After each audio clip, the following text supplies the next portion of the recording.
Uji coba penggunaan kantong plastik berbayar mulai diberlakukan minggu kemarin di 23 daerah di seluruh Indonesia. Kebijakan ini dikeluarkan oleh Kementerian Kehutanan dan Lingkungan Hidup guna mengurangi pencemaran lingkungan akibat sampah kantong plastik. Untuk mengetahui pemakaian dan bahaya sampah kantong plastik, kita langsung bergabung dengan rekan Ahmad Merodi di Grand Studio. Dodi, silakan dengan informasi Anda. Ya, terima kasih, Vale. Pemirsa, program plastik berbayar mulai diluncurkan pemerintah 21 Februari 2016. Kebijakan tersebut sesuai dengan surat edaran Kementerian Lingkungan Hidup dan Kehutanan tentang harga dan mekanisme penerapan kantong plastik berbayar. Kebijakan ini didasarkan pada keinginan kuat pemerintah untuk mencegah kerusakan lingkungan akibat banyaknya sampah kantong plastik. Berikut penjelasannya. Kita mulai yang pertama dari produsen sampah plastik. Ini ada data yang cukup mengkhawatirkan karena Indonesia ternyata berada di peringkat 2 produsen sampah plastik di lautan per tahun sebanyak 187,2 juta ton. Kita hanya kalah dari Tiongkok yaitu 262,9 juta ton. Ada data juga yang menarik bahwa India yang berpenduduk lebih banyak dibandingkan Indonesia justru berada di peringkat 12 di data yang ini. Artinya ada perbedaan signifikan antara cara Indonesia dan cara India dalam mengelola sampah plastik. Kemudian kenapa banyak sekali sampah plastik bisa sampai ke lautan? Ini karena memang kalau tidak dikelola dengan baik maka sampah plastik bisa terbawa air hujan ke sungai dan kemudian berakhir di lautan. Bahkan ada studi yang menyatakan bahwa sekitar 10 tahun lagi di lautan akan lebih banyak sampah dibandingkan ikan, begitu. Itu yang paling mengkhawatirkan. Oke, selanjutnya kita bicarakan tentang kebijakan. Kita mulai dari fakta kantong plastik dulu. Mohon maaf, fakta kantong plastik dalam setiap menit Indonesia ini menggunakan kantong plastik lebih dari 1 juta. Kemudian setiap tahun produksi kantong plastik menghabiskan 12 juta barel minyak dan kemudian 14 juta pohon. Jadi kebayang pemirsa ya, kalau misalnya memang kita bisa mengurangi jumlah atau frekuensi penggunaan kantong plastik, kita bisa menyelamatkan jutaan pohon dan kemudian menghemat sampai jutaan barel minyak setiap tahunnya. Kemudian rata-rata orang Indonesia menggunakan 700 kantong plastik per orang per tahun. Ini kalau kita hitung satu tahun adalah 365 hari, artinya satu orang setiap hari itu menggunakan 2 kantong plastik setiap harinya, satu orang, begitu. Itu data yang kami terima. Kemudian ada juga 32.000 gerai menghasilkan 9,6 juta kantong plastik per hari. Dan jika kantong plastik dibuang begitu saja setiap hari, itu bisa mengcover atau menutup seluruh Bandung.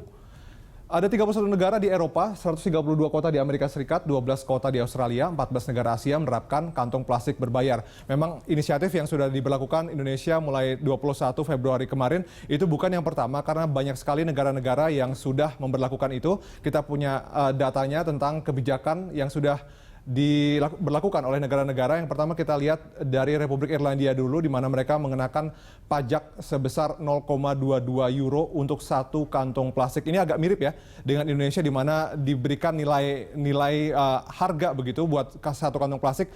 Kalau Anda pemirsa mungkin sudah mulai berbelanja kemarin atau hari ini, Anda sudah mungkin ditanyakan begitu, satu kantong plastik kecil Rp200 dan kemudian satu kantong plastik besar harganya Rp500. Jadi ada nilai ekonomisnya sendiri untuk kebijakan seperti Irlandia dan juga Indonesia. Selanjutnya Jerman. Ini bertipe kuota, artinya sampai saat ini semua orang di Jerman itu setiap tahunnya hanya dibolehkan menggunakan kantong plastik sebanyak 71 kantong plastik. Artinya kalau kita bagi per bulan, artinya orang Jerman itu hanya boleh menggunakan 6 kantong plastik rata-rata dalam 1 bulan.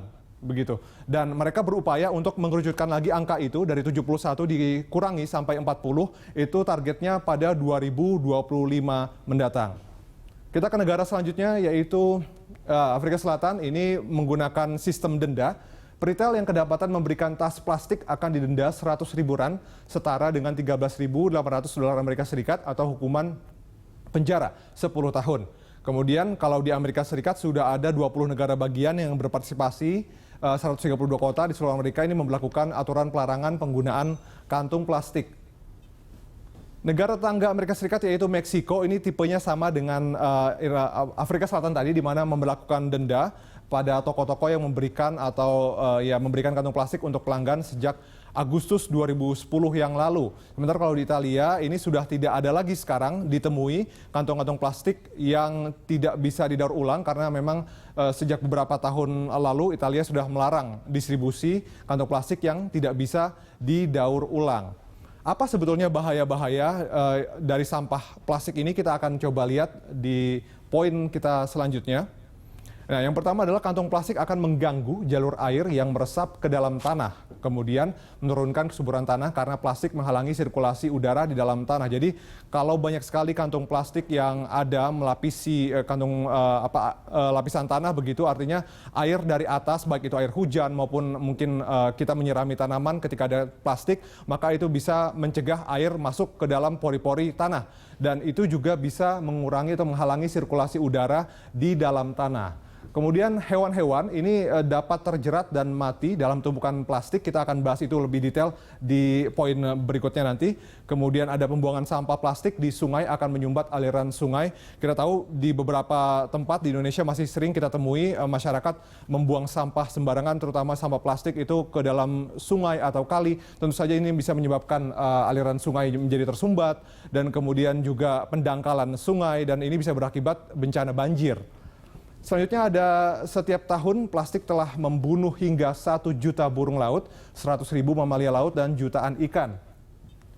Ini kita lanjutkan dengan poin ke-6, yaitu banyak penyu di Kepulauan Seribu yang mati karena memakan plastik yang dikira ubur-ubur. Sebetulnya bukan hanya penyu ya, tapi ada contoh-contoh kasus seperti lumba-lumba dan kemudian singa laut juga memakan plastik karena mereka mereka anggap itu adalah makanan mereka. Nah, ini ketika hewan-hewan seperti ini kemudian mati karena mereka memakan atau mengkonsumsi plastik, itu bangkai mereka, kemudian plastik yang berada di bangkai mereka itu tidak berubah, artinya akan tetap beracun buat hewan-hewan lain di sekitarnya. Ini yang berbahaya dari plastik jika dimakan oleh hewan.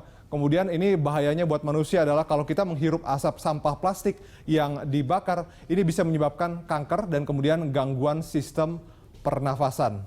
Itu tadi beberapa informasi terkait bahaya sampah kantong plastik. Dan pemirsa, kembali ke studio. Ya, pemirsa, demikian informasi yang tadi sudah disampaikan oleh rekan kami Ahmad Muradi.